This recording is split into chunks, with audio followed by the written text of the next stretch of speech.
Fox News host Tucker Carlson again suggesting that he expects Donald Trump to be assassinated. Let's watch. Are they going to let Trump be president? No, of course. I mean, look, if, they protested him, they called him names.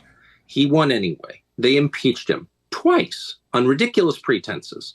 They fabricated a lot about what happened on January 6th in order to impeach him again. It didn't work.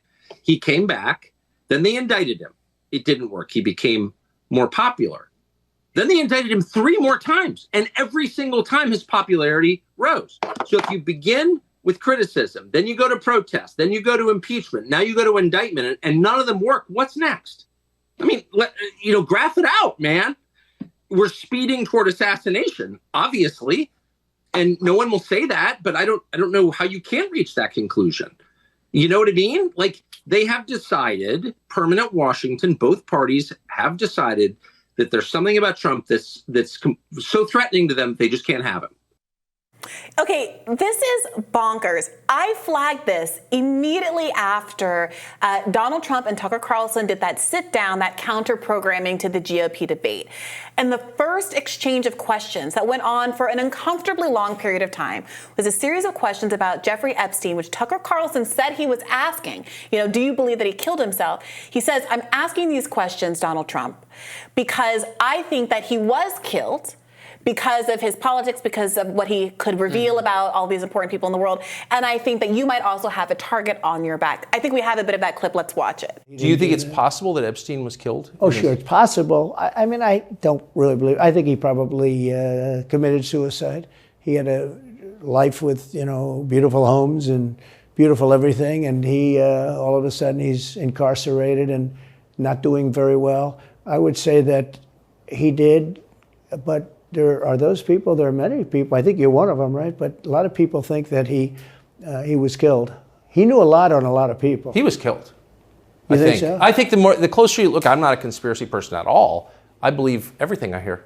But yeah, the closer you look into it, I mean, the Attorney General of the United States, your Attorney General clearly lied about the Epstein death. Yeah, and he was. Why? He was, certainly it wasn't well done. They had no cameras, they had no anything, everybody was sleeping, and a case could be made. Look, I'm not going to get involved in it, but I can tell you a case could be made either way, but it certainly wasn't the most well-run place. So the reason I'm asking you is I'm looking at the trajectory since 2015 when you got into politics, for real, and then won. It started with protests against you, massive protests, right. Organized protests by the left, and then it moved to impeachment twice, right?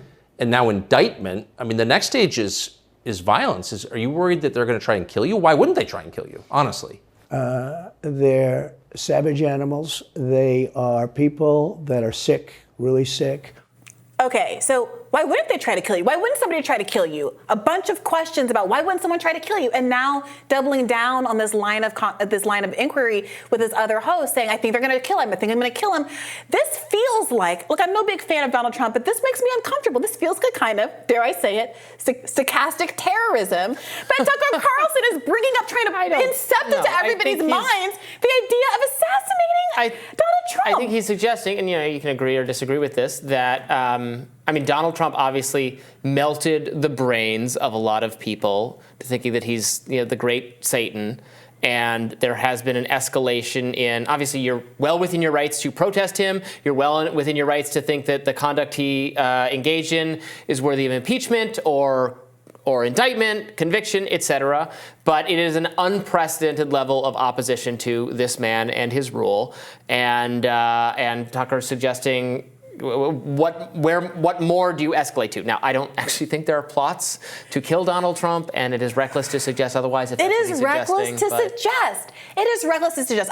Last time we brought this up on the show, I pointed out that the liberal media went crazy when Hillary Clinton suggested that Barack Obama might be assassinated, and that's why she didn't want to drop out of the 2008 primary prematurely. Because folks understood that there is a way that you can kind of encourage behavior by talking. That's what stochastic terrorism is. I don't think Tucker is encouraging people to assassinate Donald Trump. No, but I don't think that Hillary Clinton was literally encouraging people to assassinate Barack Obama either. But it was the understanding of the public was, why would you even manifest, why would you even say out loud, why would you put in people's minds the idea of assassinating someone who, in Barack Obama's case, who was already being targeted because of the historical nature of his candidacy from a racial perspective, and Donald Trump because, as Tucker points out, he has crossed so many lines in the establishment and hates him for all of these other kinds of reasons. So I don't know. I felt also, like he seemed uncomfortable. Also, like, the assassinate Trump, again, this would be coming from the Democrats are the ones trying to take out Trump.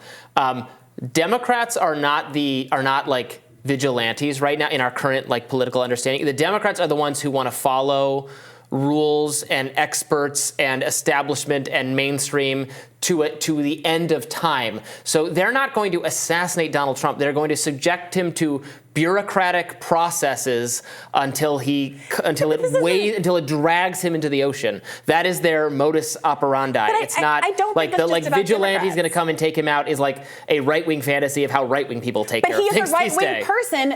But he's not suggesting right-wing people are going to take out. I disagree. So we both know that out of the Dominion lawsuit, disclosures rather, we know that Tucker Carlson said he, quote, hates Trump passionately. I hate him passionately. I mean, he said that about in that moment. I don't know if that's a... How many people did you once hate passionately that now you're besties with, Robby? I mean, I've certainly expressed unkind sentiments about people in the heat of the moment after a particularly rough day where I don't. There is exactly one person I can think of that I've used that sort of language with, who I now like a great deal, and that is a political commentator, one of Hillary men, Peter Dow, who was one of the worst people against the left back in 2016, but subsequently realized his politics were not where it was at, changed his mind, and has been a strident advocate of Bernie Sanders in 2020 and since then. I can't think of anybody else, and because he substantively changed, I now have all this warmth and affection for him. Generally speaking, that email was not that old, first of all, and there's nothing to evidence that he has changed his position. I think he was very well.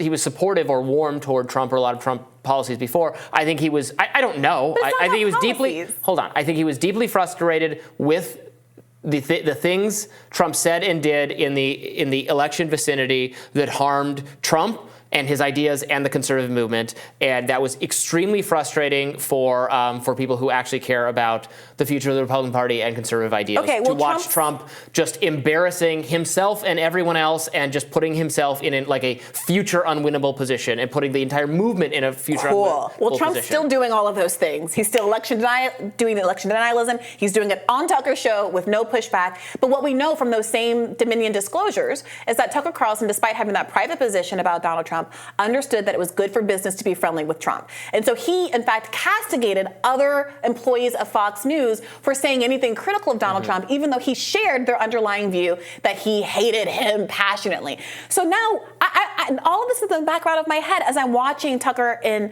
Trump sit across from each other.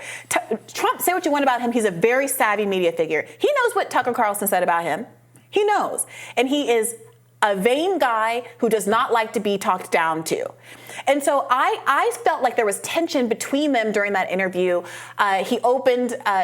Trump opened with saying something a little bit shady about how, oh yeah, Fox News is bad. You used to have this great popular show, and now you're here stuck doing this with me on Twitter. And he kind of cleaned it up a little bit, but there was definitely tension between the two at the top of this interview. And immediately after that, Tucker Carlson started talking about, don't you think someone's going to kill you? Don't you think someone's going to kill you? And now he's still taking on this line of questioning. So it's not clear to me what he wants the outcome to be here. Does he think there's a legitimate threat against the president? In which case, no, he's a provocative host, and he enjoys touching things, subjects of discussion that other people don't want to do, and he's creating content. That's what I think he's doing. But later in the interview on the Adam Carolla show, Carlson made the case that CNN anchors are the mouthpieces for intelligence agencies. Let's watch. The intel agencies have a big effect on what is broadcast on television and what you see on Facebook and Google as well. I mean, they're all up and down Facebook and Google, as I'm sure you know. And, there are a lot of anchors who, including people I know well and have worked with, at different networks. I'm thinking of one in particular, a national security reporter, who was just a mouthpiece for the Pentagon and the CIA and is knowingly telling lies on their behalf. That's very, very common, very common. And I can think of a number of people at CNN who I know for a fact are doing that exact thing. And so, I mean, they're reading government propaganda from the intel agencies knowingly. And I'm sure they've got some internal rationale that allows them to get up in the morning and face themselves despite having done something that dishonest. But I'm just telling you, bottom line, I know that is true. I'm not speculating at all. Yeah, fact check. That is all true in my perspective.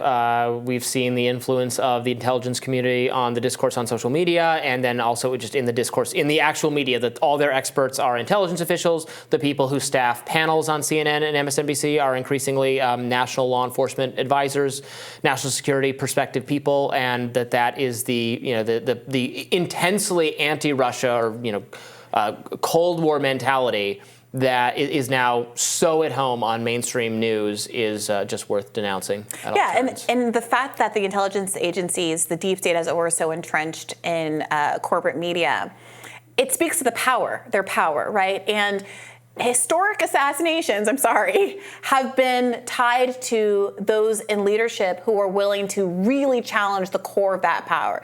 People like Martin Luther King, people like arguably the Kennedys. That is the argument that RFK Jr. has been making this entire time. Not just being kind of a rabble-rouser and saying, oh, I hate Republicans gets you killed, but saying we're going to withdraw from Vietnam. We're going to disempower the intelligence agencies.